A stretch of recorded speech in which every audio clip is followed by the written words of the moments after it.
Hi everyone, this is Toby Kane. I'm here with Grant Olson and our special guest, David Cavagnaro. He's going to be leading us through this webinar this evening that is focused on garden photography.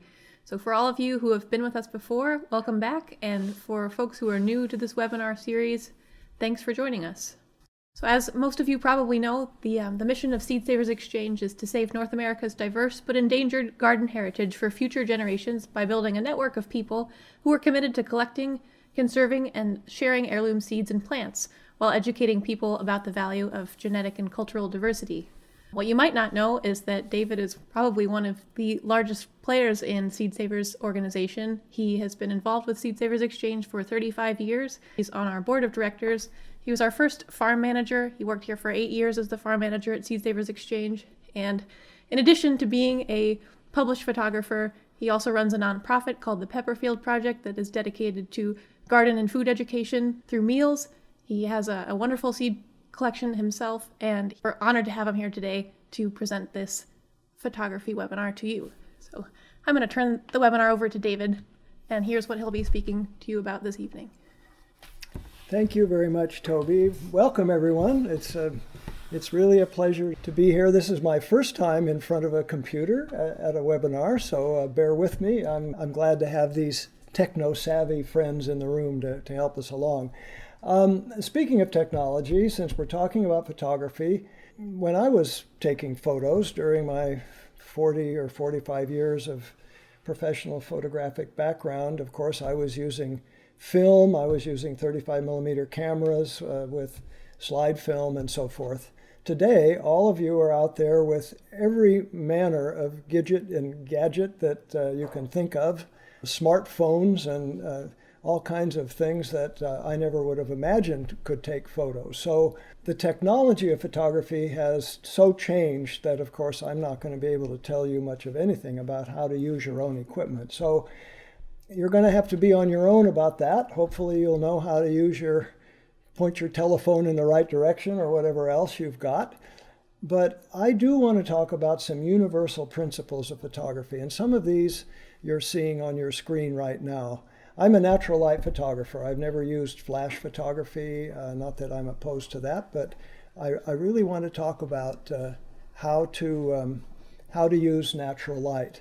So we've arranged this particular slideshow tonight around these principles that you see on your screen, different kinds of light. So you can either think of it this way. You could think of, okay, it's sunny right now. What kind of photos can I take? Or you might think, I want to take a certain kind of photo. What kind of light would be the best for that?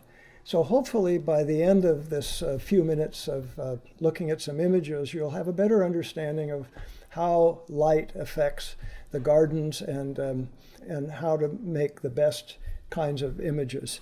The first category that you see here, overcast light, is the one that I want to start with because it is the most important. Most people think that bright sun is, because we all love bright sun, and we think, wow, that's got to be the best kind of light to photograph in. Actually, it's not. Overcast light is very contrasty, especially midday light is very harsh. So if you really want to get beautiful photographs, you should really go out and photograph in overcast light. This is a photo taken in Clive Blazey's garden in Australia. He's one of our advisors and has a seed company specializing in heirlooms in Australia called Diggers. This is one of his gardens with flowers and vegetables, a French parterre photographed in soft overcast light. You'll see how beautiful saturated the colors are, and there's very low contrast. So if you want rich color, this is the kind of light to go for. This was a little mixed edible landscape in my garden one year with some edibles and non-edibles, coleus, beautiful coleus mixed with cabbages and kales and so forth. But you see how soft and harmonized that light is. So whether you're taking long distance landscape shots or more detailed shots, really overcast light is the best. And this is another example. My daughter Karina and a friend of hers when they were young picking flowers in the flower garden. Again, very soft, diffused light. A more detailed shot, similarly shows rich color saturation when when using this kind of light. These kinds of images, by the way, like to be really sharp. Of course, when I was using film photography, I had to use a tripod for a lot of this. Today, with digital photography and the fast speeds and so forth, you can get awfully sharp pictures handheld often, but you want really good sharp pictures when you're doing these kinds of detailed photos. Another example of overcast light with the rich colors that you get. And similarly, if you start doing harvest photos, this is our famous Amish paste tomato that everyone loves so much. And many of you know that I have taken a lot of the photos for Seed Savers calendars along with Roz Creasy over the years. And both of us have done a lot of harvest photography with our wonderful heirlooms. Again, I tended to do almost all of this photography on a tripod with overcast light. And many of the varietal pictures that I've taken for Seed Savers as well, documenting the heirlooms that we specialize in, have been done this way as well. Keep that in mind if you want to take actual photos of your individual varieties. We've done a lot of collage type photos at Seed Savers showing the diversity of plants that we specialize. This was just a sunflower harvest shot that's been used in Seed Savers calendars before. And again, it's just very even light. Another harvest shot. This is the famous Blue Hubbard squash, but again, nice even light, no contrast.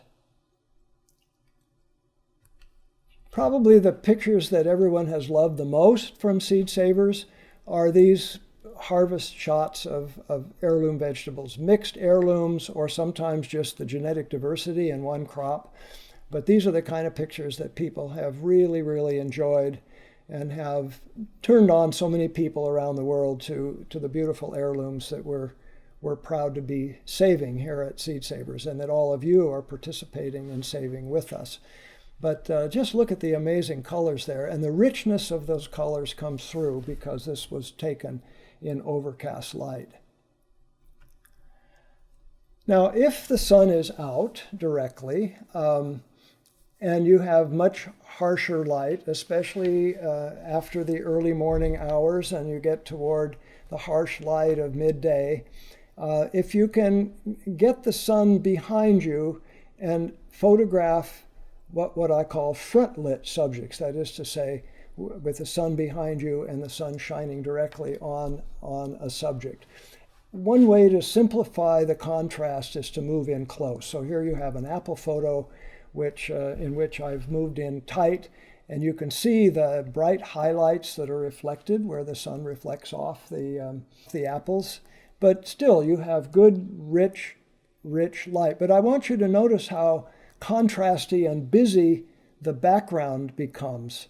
And I've eliminated most of that by getting in close. Let's look at a comparison of a harvest shot of beets, this taken in bright sun, and the next one taken in overcast light. So it's much softer and less contrasty. Let's go back and just take a look at that again.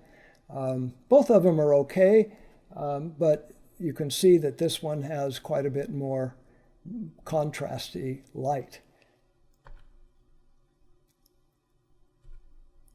Another comparison, I did a photo talking about the history of some of these heirlooms with some of the family recipes and photos attached. And I did this particular one in bright sun, and I did this one in diffused light.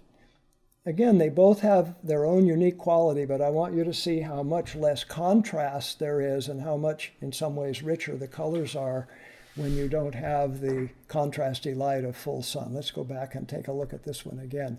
On the other hand, this picture has the warmth, the warm glow of sunlight. So keep in mind that mood is often very important. But if you're interested in color, take a look at those beans right in front of the photos and look at how much more color they have here, the purple beans, how much more color they have once you get into diffused light. So direct sun often bleaches out the colors and changes the colors considerably.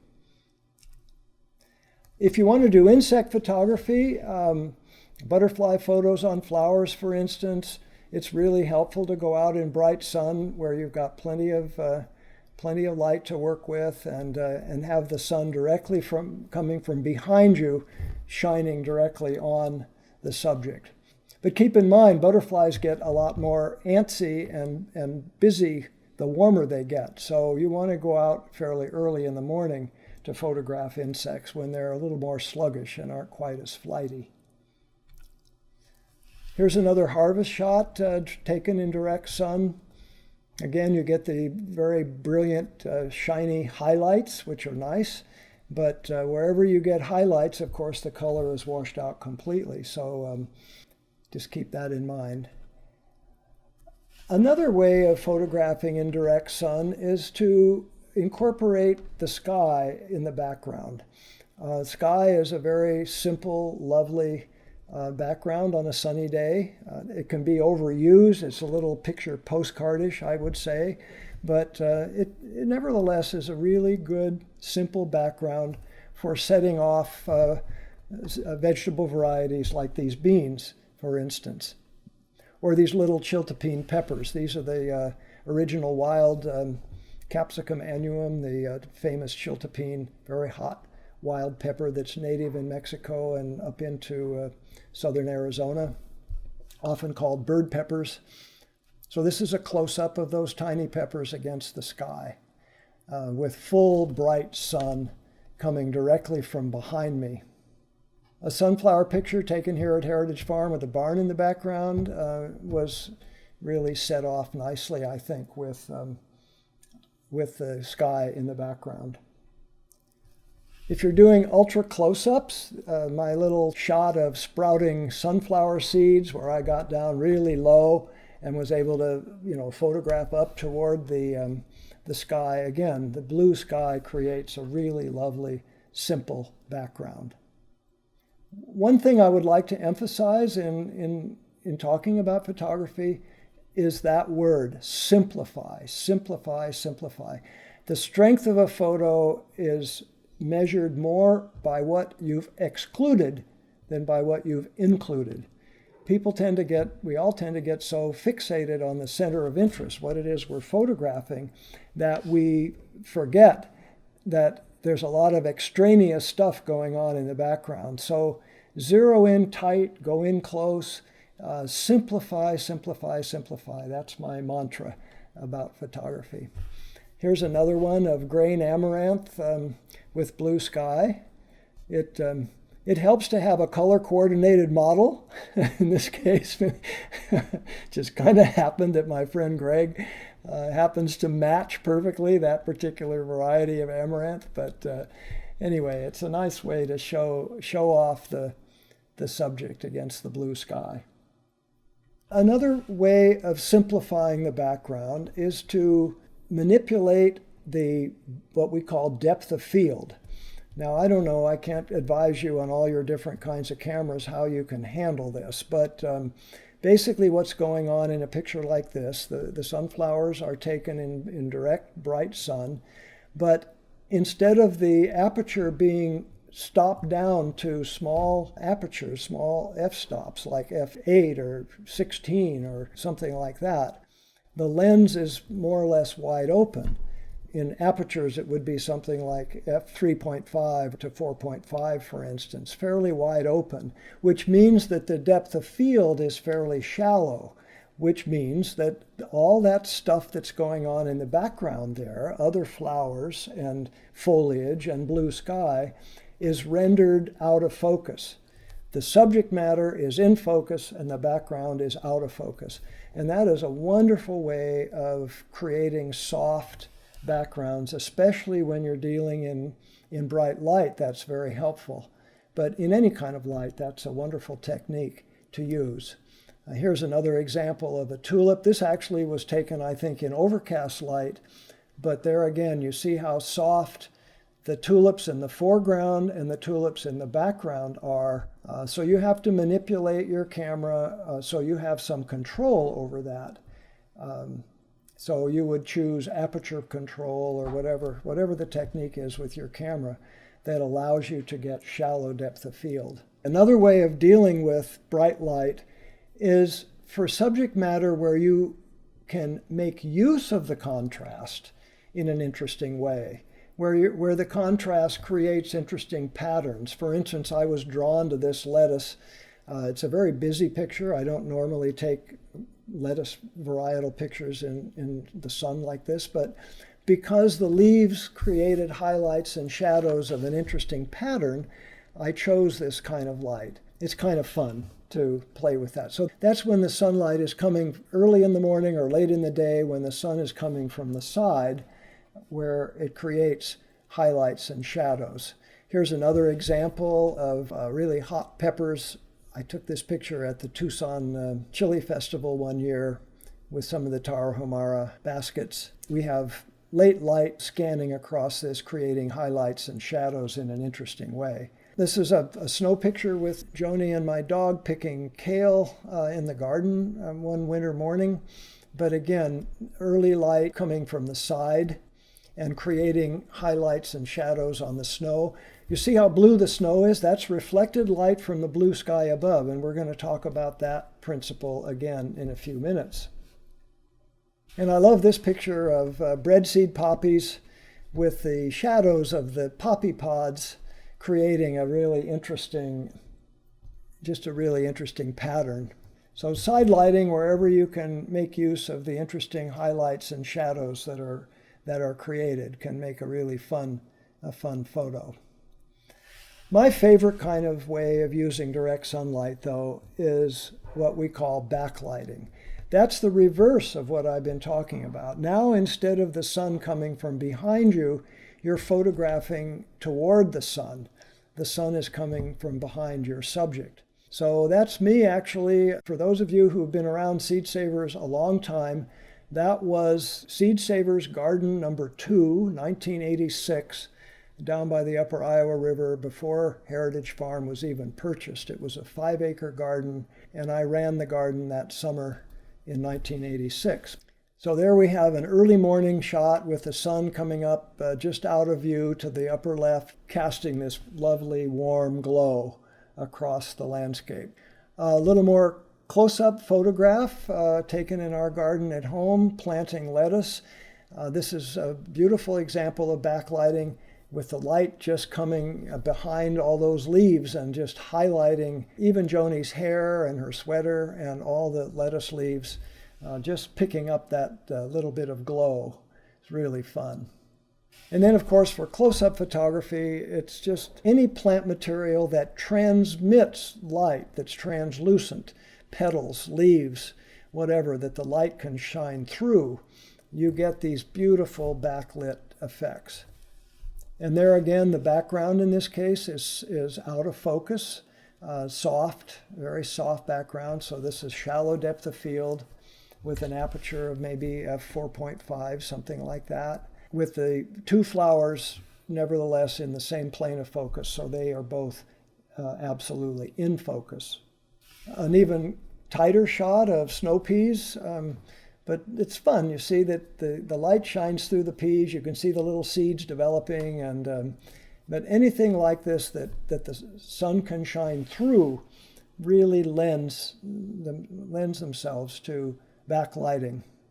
Early morning in the flowers covered with dew. That's a wonderful time to be out using backlighting. Your favorite garden insect, a little cabbage butterfly caterpillars. I love this shot backlit, but what you'll notice, of course, is that you don't get the true color of the caterpillar. Your caterpillars are more or less silhouette. So if you wanted an accurate color photograph of the caterpillars, you'd want the sun coming from the other direction, from behind you, and you would have a more illustrative shot. But this shot has a lot more interest, a lot more mood because of the backlighting. And real shallow depth of field, one thing that happens when your apertures are wide open is that dewdrops out of focus becomes become circles like this. And so here we have a portrait of a little grasshopper munching its way through the garden, but everything else is out of focus, including all the dewdrops, creating this fun light show. Another thing that can happen if you photograph very early in the morning and you get a little bit of lens flare where the sun kind of shines across the lens and you get this warm glow. This was just published, by the way, on the cover of Gary Nabhan's new book on growing vegetables in hot climates, kind of creating a sense of growing crops in the heat of the sun.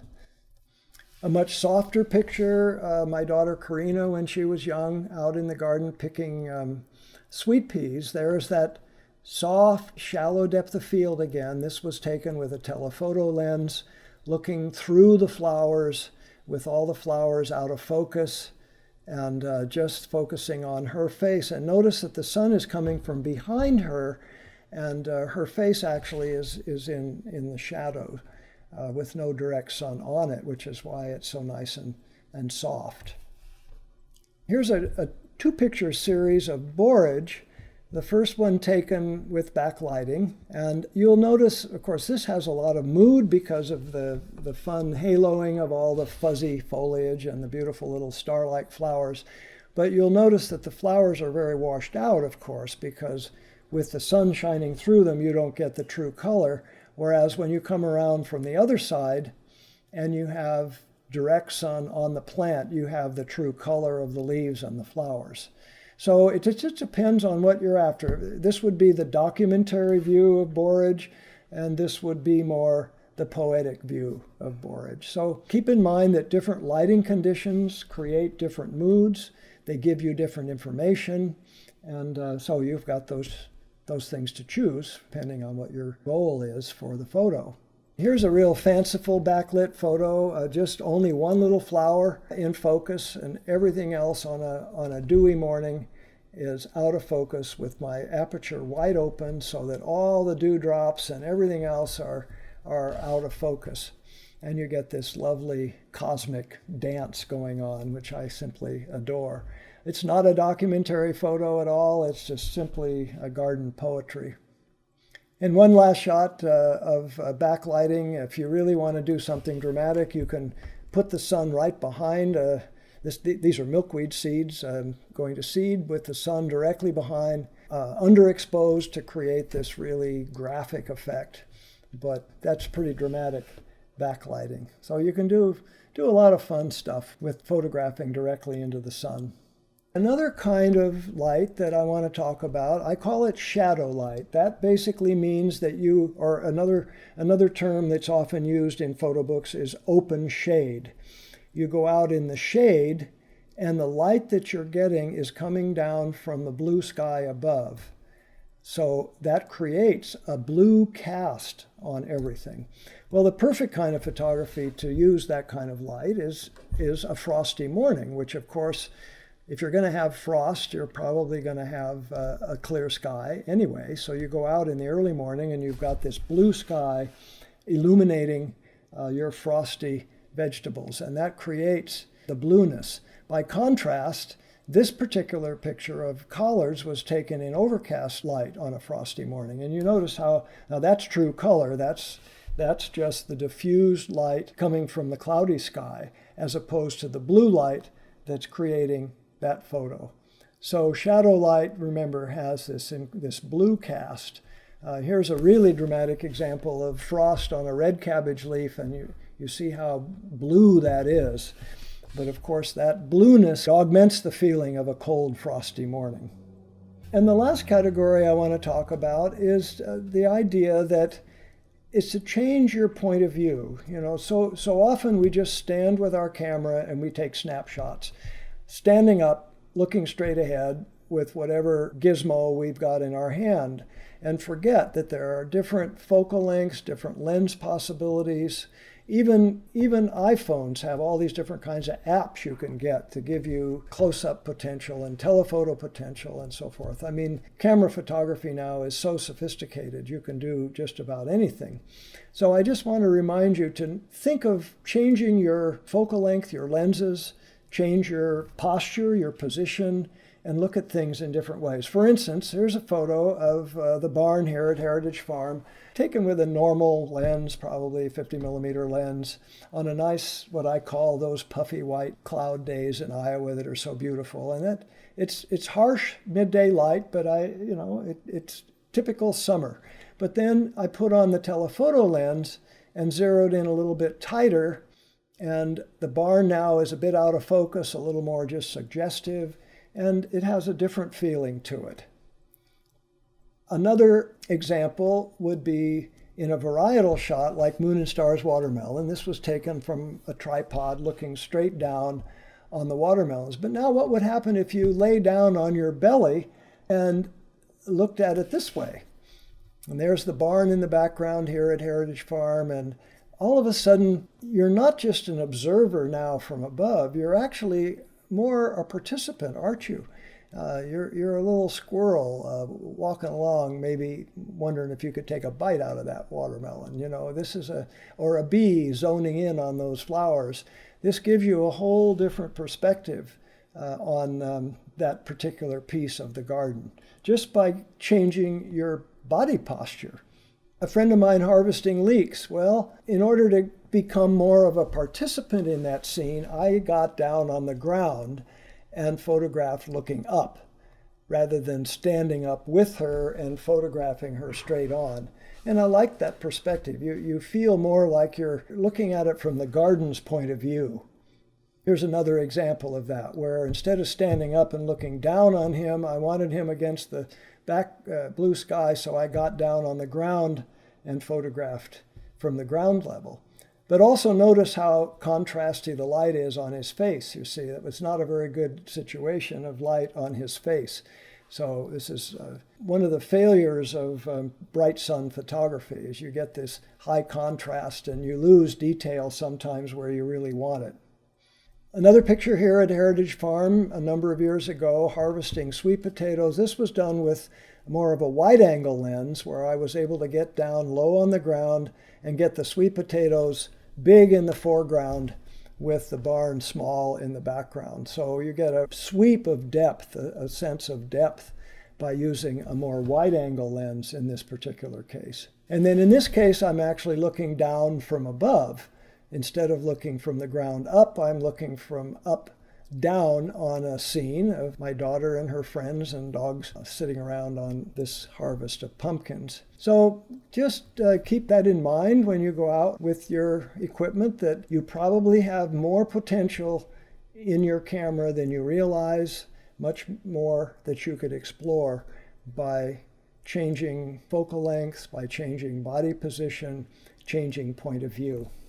So that's all the photos I have. I'd love for you to enjoy this picture before I quit talking here. This was one of my favorite collage pictures that has been on the Seed Savers calendars and published a number of times. And it's just, I love this photo because it's such a rich example of the colors and forms and textures of all these incredible heirlooms that we're all participating in saving.